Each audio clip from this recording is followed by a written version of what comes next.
Capítulo 8. Del fondo del pasillo llegaba un aroma a café tostado, café de verdad, no café de la Victoria, un aroma penetrante. Winston se detuvo involuntariamente. Durante unos segundos volvió al mundo medio olvidado de su infancia. Entonces se oyó un portazo y el delicioso olor quedó cortado tan de repente como un sonido. Winston había andado varios kilómetros por las calles y se le habían irritado sus varices. Era la segunda vez en 3 semanas que no había llegado a tiempo a una reunión del centro comunal, lo cual era muy peligroso ya que el número de asistencias al centro era anotado cuidadosamente. En principio, un miembro del partido no tenía tiempo libre y nunca estaba solo a no ser en la cama. Se suponía que, de no hallarse trabajando, comiendo o durmiendo, estaría participando en algún recreo colectivo. Hacer algo que implicara una inclinación a la soledad, aunque solo fuera dar un paseo, era siempre un poco peligroso. Había una palabra para ello en neolengua, vida propia, es decir, individualismo y excentricidad. Pero esa tarde, al salir del ministerio, el aromático aire abrileño le había tentado. El cielo tenía un azul más intenso que en todo el año y de pronto le había resultado intolerable a Winston la perspectiva del aburrimiento, de los juegos anotadores, de las conferencias, de la falsa camaradería lubricada por la ginebra. Sintió el impulso de marcharse de la parada del autobús y callejear por el laberinto de Londres, primero hacia el sur, luego hacia el este y otra vez hacia el norte, perdiéndose por calles desconocidas y sin preocuparse apenas por la dirección que tomaba. Si hay esperanza, habría escrito en el diario, está en los proles. Estas palabras le volvían como afirmación de una verdad mística y de un absurdo palpable. Penetró por los suburbios del norte y del este alrededor de lo que en tiempos había sido la estación de San Pancracio. Marchaba por una calle empedrada, cuyas viejas casas solo tenían 2 pisos y cuyas puertas abiertas descubrían los sórdidos interiores. De trecho en trecho había charcos de agua sucia por entre las piedras. Entraban y salían en las casuchas y llenaban las callejuelas infinidad de personas, muchachas en la flor de la edad con bocas violentamente pintadas, muchachos que perseguían a las jóvenes, y mujeres de cuerpos obesos y bamboleantes, vivas pruebas de lo que serían las muchachas cuando tuvieran 10 años más. Ancianos que se movían dificultosamente y niños descalzos que jugaban en los charcos y salían corriendo al oír los irritados chillidos de sus madres. La cuarta parte de las ventanas de la calle estaban rotas y tapadas con cartones. La mayoría de la gente no prestaba atención a Winston. Algunos lo miraban con cauta curiosidad. 2 monstruosas mujeres de brazos rojizos cruzados sobre los delantales hablaban en una de las puertas. Winston oyó algunos retazos de la conversación. Pues, sí, fui y le dije, todo eso está muy bien, pero si hubieras estado en mi lugar hubieras hecho lo mismo que yo. Es muy sencillo eso de criticar, le dije, pero tú no tienes los mismos problemas que yo. Claro, dijo la otra, ahí está la cosa. Cada uno sabe lo suyo. Estas voces estridentes se callaron de pronto. Las mujeres observaron a Winston con hostil silencio cuando pasó ante ellas. Pero no era exactamente hostilidad sino una especie de alerta momentánea como cuando nos cruzamos con un animal desconocido. El mono azul del partido no se veía con frecuencia en una calle como esta. Desde luego, era muy poco prudente que lo vieran a uno en semejantes sitios a no ser que se tuviera algo muy concreto que hacer allí. Las patrullas le detenían a uno en cuanto lo sorprendían en una calle de proles y le preguntaban, ¿quieres enseñarme la documentación, camarada? ¿Qué haces por aquí? ¿A qué hora saliste del trabajo? ¿Tienes la costumbre de tomar este camino para ir a tu casa? Y así sucesivamente. No es que hubiera una disposición especial prohibiendo regresar a casa por un camino insólito, más era lo suficiente para hacerse notar si la policía del pensamiento lo descubría. De pronto, toda la calle empezó a agitarse. Hubo gritos de aviso por todas partes. Hombres, mujeres y niños se metían veloces en sus casas como conejos. Una joven salió como una flecha por una puerta cerca de donde estaba Winston, cogió a un niño que jugaba en un charco, lo envolvió con el delantal y entró de nuevo en su casa, todo ello realizado con increíble rapidez. En el mismo instante, un hombre vestido de negro, que había salido de una callejuela lateral, corrió hacia Winston señalándole nervioso el cielo. «El vapor», gritó. «Mire, maestro. Échese pronto en el suelo». El vapor era el apodo que, no se sabía por qué, le habían puesto los proles a las bombas cohetes. Winston se tiró al suelo rápidamente. Los proles llevaban casi siempre razón cuando daban una alarma de esta clase. Parecían poseer una especie de instinto que les prevenía con varios segundos de anticipación de la llegada de un cohete, aunque se suponía que los cohetes volaban con más rapidez que el sonido. Winston se protegió la cabeza con los brazos. Se oyó un rugido que hizo temblar el pavimento, una lluvia de pequeños objetos le cayó sobre la espalda. Cuando se levantó, se encontró cubierto con pedazos de cristal de la ventana más próxima. Siguió andando. La bomba había destruido un grupo de casas de aquella calle 200 metros más arriba. En el cielo flotaba una negra nube de humo y debajo otra nube, esta de polvo, envolvía las ruinas en torno a las cuales se agolpaba ya una multitud. Había un pequeño montón de yeso en el pavimento delante de él y en medio se podía ver una brillante raya roja. Cuando se levantó y se acercó a ver qué era, vio que se trataba de una mano humana cortada por la muñeca. Aparte del sangriento muñón, la mano era tan blanca que parecía un molde de yeso. Le dio una patada y la echó a la cloaca, y para evitar la multitud, torció por una calle lateral a la derecha. A los 3 o 4 minutos estaba fuera de la zona afectada por la bomba y la sórdida vida del suburbio se había reanudado como si nada hubiera ocurrido. Eran casi las 20 y los establecimientos de bebida frecuentados por los proles, les llamaban, con una palabra antiquísima, tabernas, estaban llenas de clientes. De sus puertas oscilantes, que se abrían y cerraban sin cesar, salía un olor mezclado de orines, serrín y cerveza. En un ángulo formado por una casa de fachada saliente estaban reunidos 3 hombres. El de en medio tenía en la mano un periódico doblado que los otros 2 miraban por encima de sus hombros. Antes ya de acercarse lo suficiente para ver la expresión de sus caras, pudo deducir Winston, por la inmovilidad de sus cuerpos, que estaban absortos. Lo que leían era seguramente algo de mucha importancia. Estaba a pocos pasos de ellos cuando de pronto se deshizo el grupo y 2 de los hombres empezaron a discutir violentamente. Parecía que estaban a punto de pegarse. ¿No puedes escuchar lo que te digo? Te aseguro que ningún número terminado en 7 ha ganado en estos 14 meses. Te digo que sí. No, no ha salido ninguno terminado en 7. En casa los tengo apuntados todos en un papel desde hace 2 años. Nunca dejo de copiar el número. Y te digo que ningún número ha terminado en 7. Sí, un 7 ganó. Además, sé que terminaba en 4, 0, 7. Fue en febrero. En la segunda semana de febrero. Ni en febrero ni nada. Te digo que lo tengo apuntado. Bueno, a ver si lo dejáis, dijo el tercer hombre. Estaban hablando de la lotería. Winston volvió la cabeza cuando ya estaba a 30 metros de distancia. Todavía seguían discutiendo apasionadamente. La lotería, que pagaba cada semana enormes premios, era el único acontecimiento público al que los proles concedían una seria atención. Probablemente, había millones de proles para quienes la lotería era la principal razón de su existencia. Era toda su delicia, su locura, su estimulante intelectual. En todo lo referente a la lotería, hasta la gente que apenas sabía leer y escribir parecía capaz de intrincados cálculos matemáticos y de asombrosas proezas memorísticas. Toda una tribu de proles se ganaba la vida vendiendo predicciones, amuletos, sistemas para dominar el azar y otras cosas que servían a los maniáticos. Winston nada tenía que ver con la organización de la lotería, dependiente del Ministerio de la Abundancia. Pero sabía perfectamente, como cualquier miembro del partido, que los premios eran en su mayoría imaginarios. Solo se pagaban pequeñas sumas y los ganadores de los grandes premios eran personas inexistentes. Como no había verdadera comunicación entre una y otra parte de Oceanía, esto resultaba muy fácil. Si había esperanzas, estaba en los proles. Esta era la idea esencial.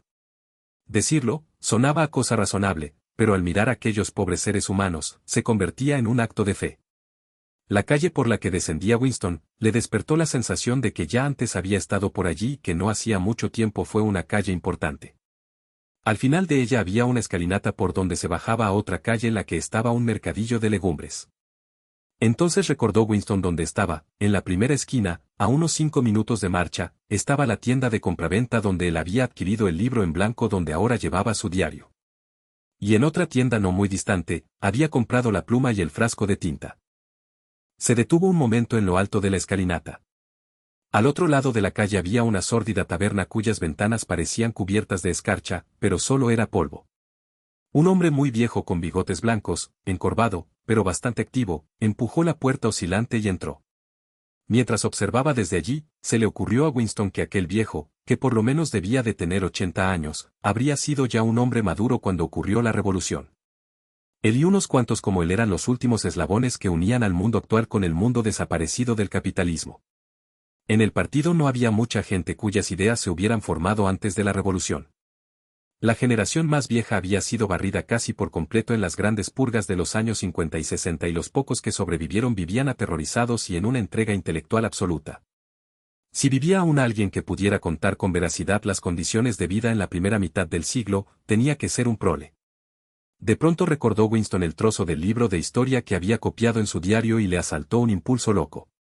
Entraría en la taberna, trabaría conocimiento con aquel viejo y le interrogaría.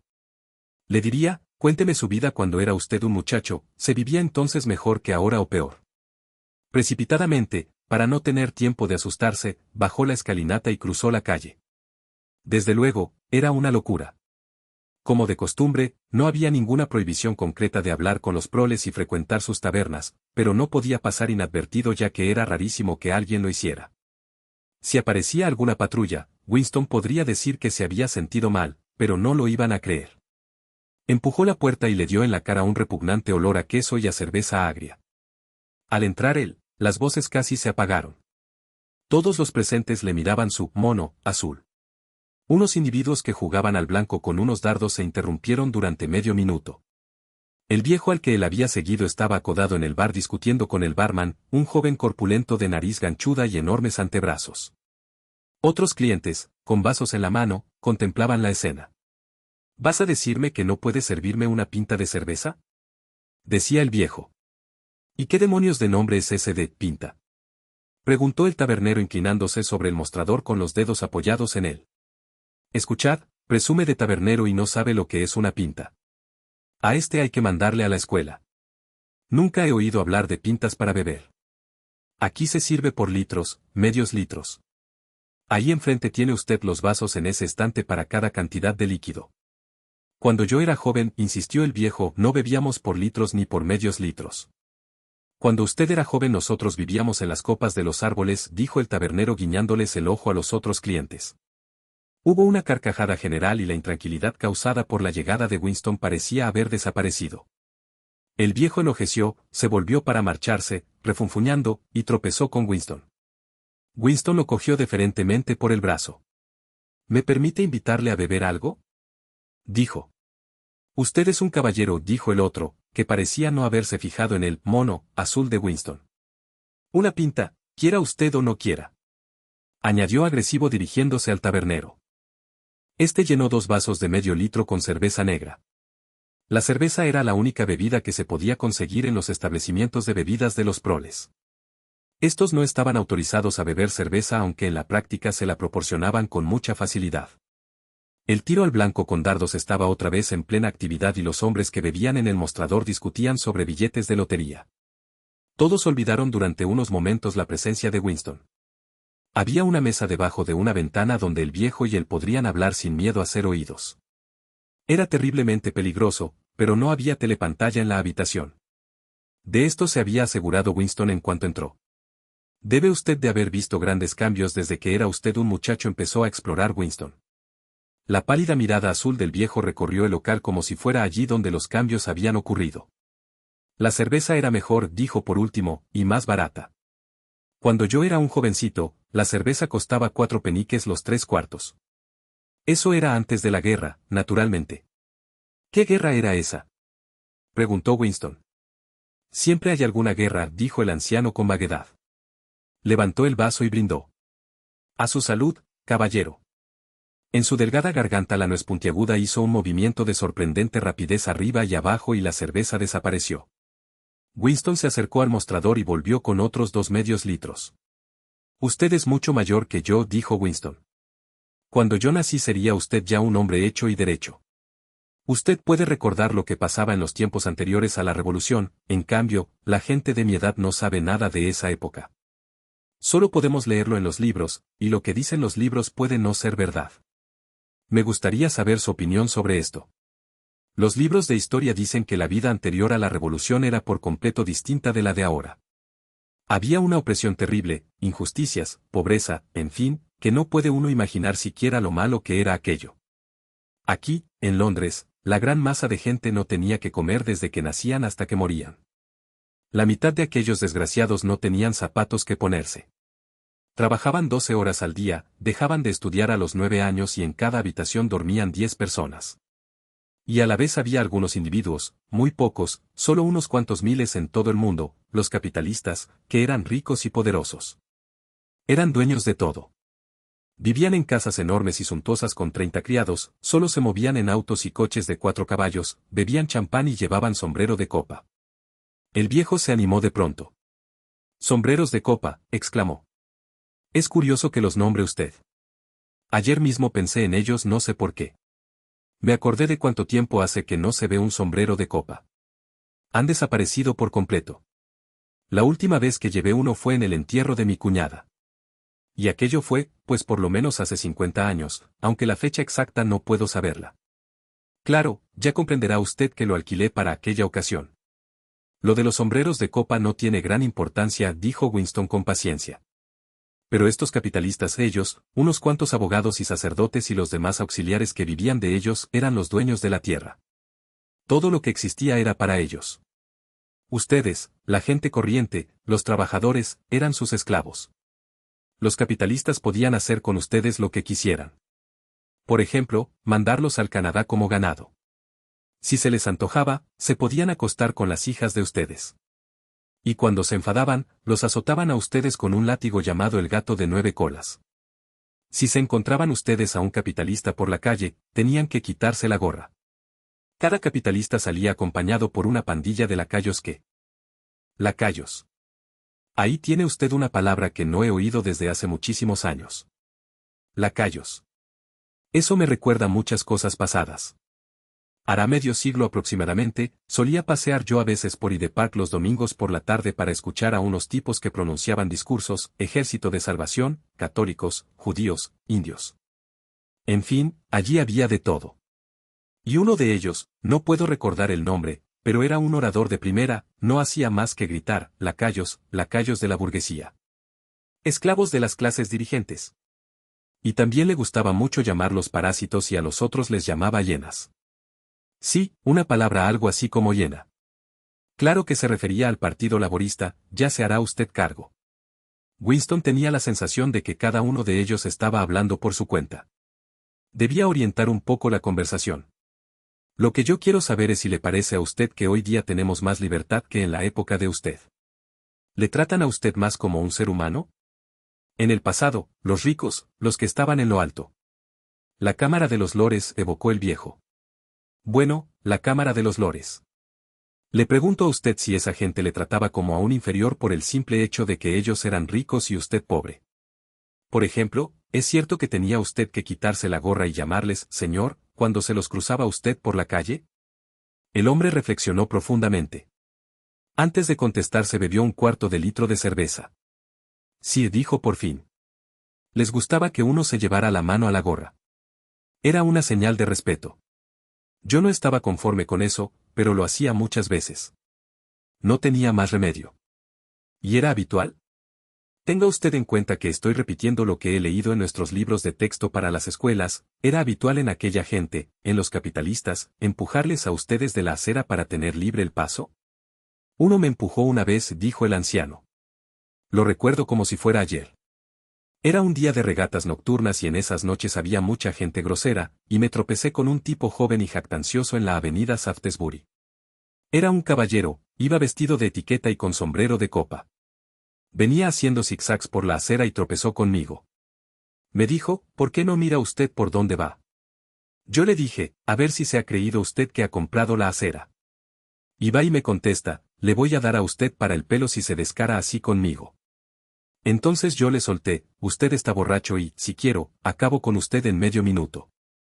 Sí señor, eso le dije y no sé si me creerá usted, pero fue y me dio un empujón que casi me manda debajo de las ruedas de un autobús. Pero yo por entonces era joven y me dispuse a darle su merecido, sin embargo.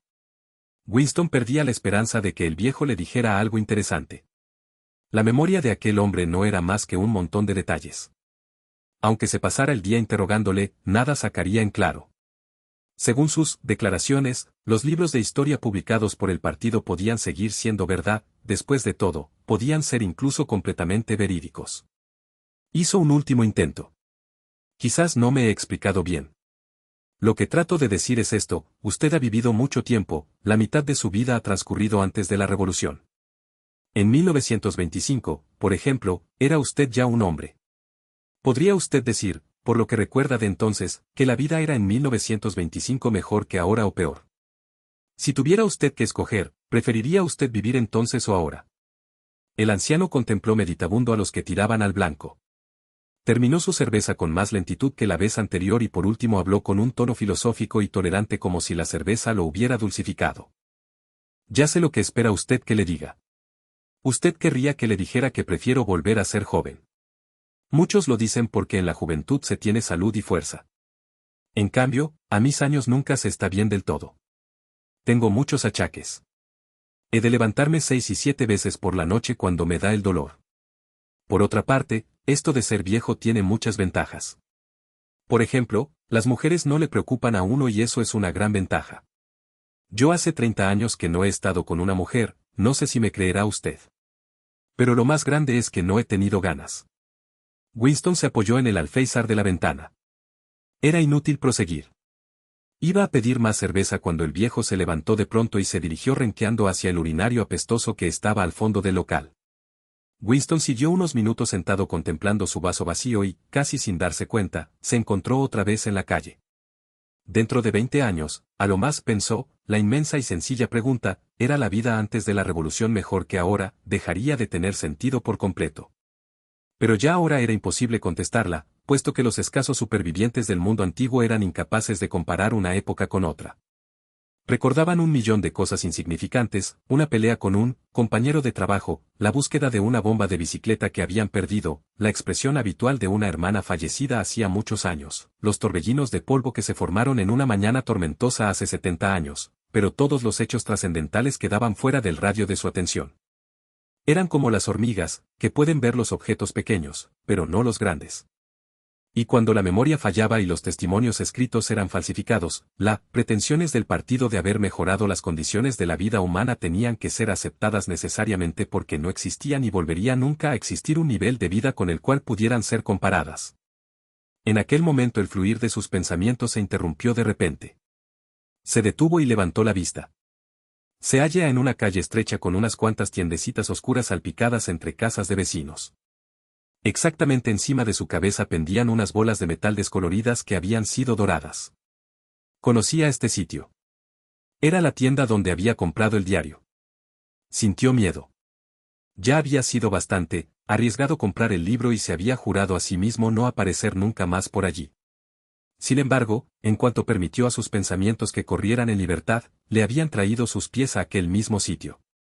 Precisamente, había iniciado su diario para librarse de impulsos suicidas como aquel. Al mismo tiempo, notó que aunque eran las 21 seguía abierta la tienda. Creyendo que sería más prudente estar oculto dentro de la tienda que a la vista de todos en medio de la calle, entró. Si le preguntaban podía decir que andaba buscando hojas de afeitar. El dueño acababa de encender una lámpara de aceite que echaba un olor molesto, pero tranquilizador. Era un hombre de unos 60 años, de aspecto frágil, y un poco encorvado, con una nariz larga y simpática y ojos de suave mirar a pesar de las gafas de gruesos cristales.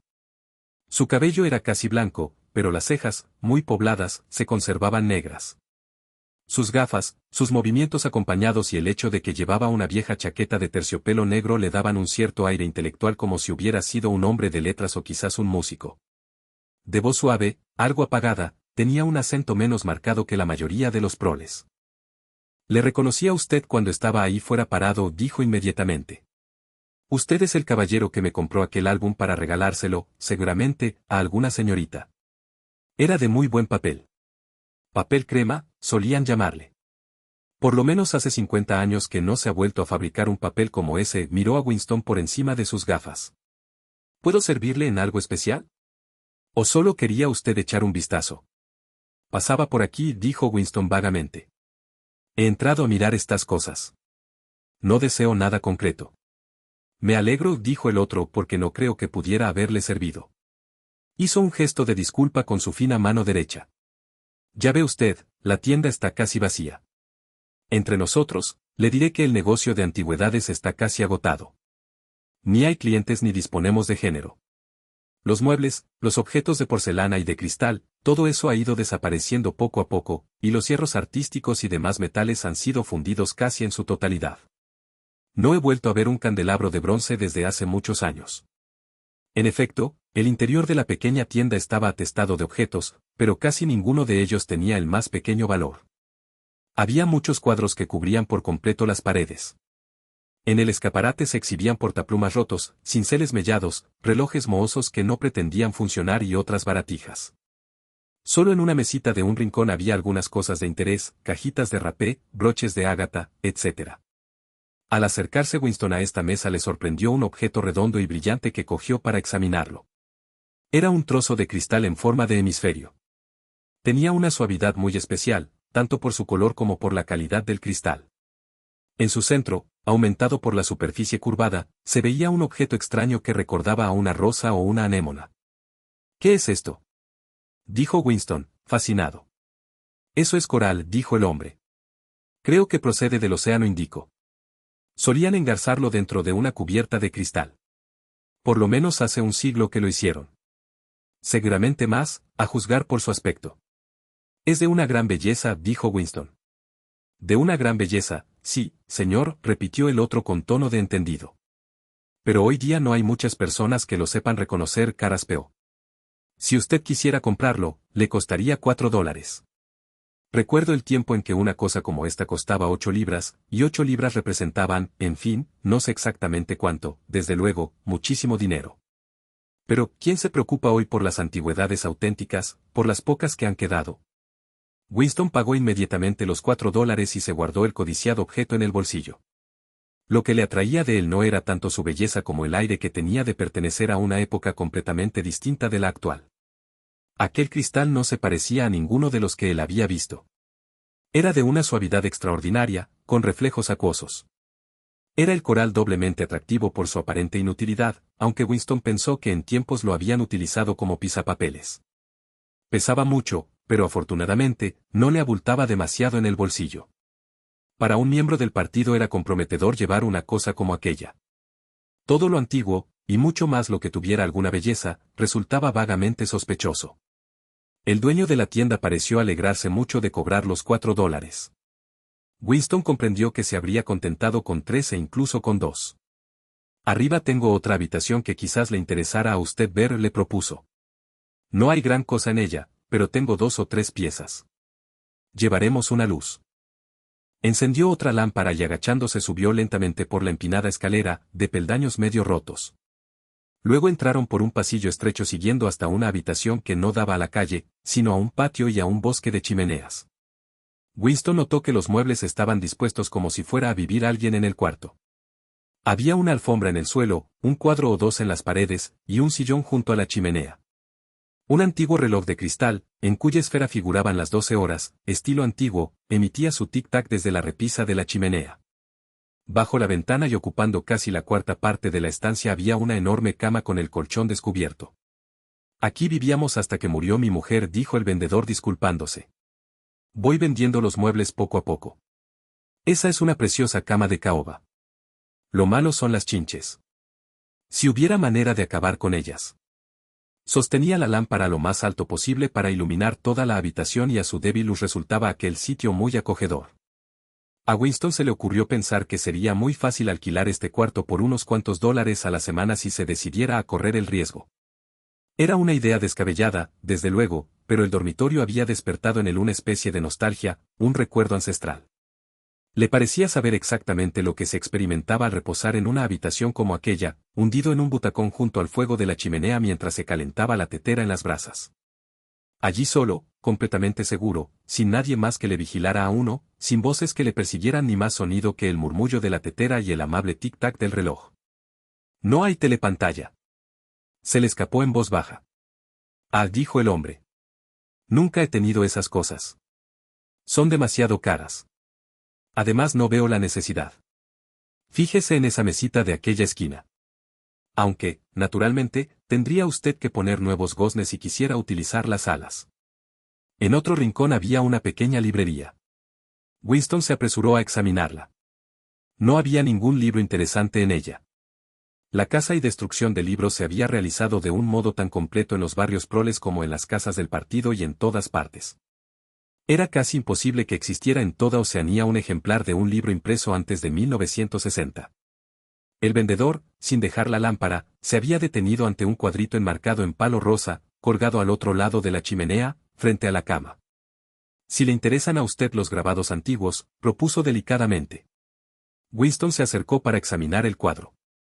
Era un grabado en acero de un edificio ovalado con ventanas rectangulares y una pequeña torre en la fachada. En torno al edificio corría una verja y al fondo se veía una estatua. Winston la contempló unos momentos. Le parecía algo familiar, pero no podía recordar la estatua. El marco está clavado en la pared, dijo el otro, pero podría destornillarlo si usted lo quiere. Conozco ese edificio, dijo Winston por fin. Está ahora en ruinas, cerca del Palacio de Justicia. Exactamente. Fue bombardeado hace muchos años.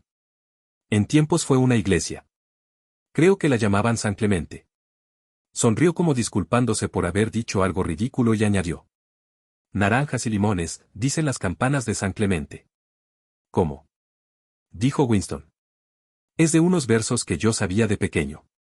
Empezaban, naranjas y limones, dicen las campanas de San Clemente. Ya no recuerdo cómo sigue. Pero si me acuerdo de la terminación, aquí tienes una vela para alumbrarte cuando te vayas a acostar. Aquí tienes un hacha para cortarte la cabeza. Era una especie de danza. Unos tendían los brazos y otros pasaban por dentro y cuando llegaban a aquello de he aquí el hacha para cortarte la cabeza, bajaban los brazos y le cogían a uno. La canción estaba formada por los nombres de varias iglesias, de todas las principales que había en Londres. Winston se preguntó a qué siglo pertenecerían las iglesias. Siempre era difícil determinar la edad de un edificio de Londres. Cualquier construcción de gran tamaño e impresionante aspecto, con tal de que no se estuviera derrumbando de puro vieja, se decía automáticamente que había sido construida después de la Revolución, mientras que todo lo anterior se adscribía a un oscuro periodo llamado la Edad Media. Los siglos de capitalismo no habían producido nada de valor. Era imposible aprender historia a través de los monumentos y de la arquitectura. Las estatuas, inscripciones, lápidas, los nombres de las calles, todo lo que pudiera arrojar alguna luz sobre el pasado, había sido alterado sistemáticamente. No sabía que había sido una iglesia, dijo Winston. En realidad, hay todavía muchas de ellas aunque se han dedicado a otros fines, le aclaró el dueño de la tienda. Ahora recuerdo otro verso.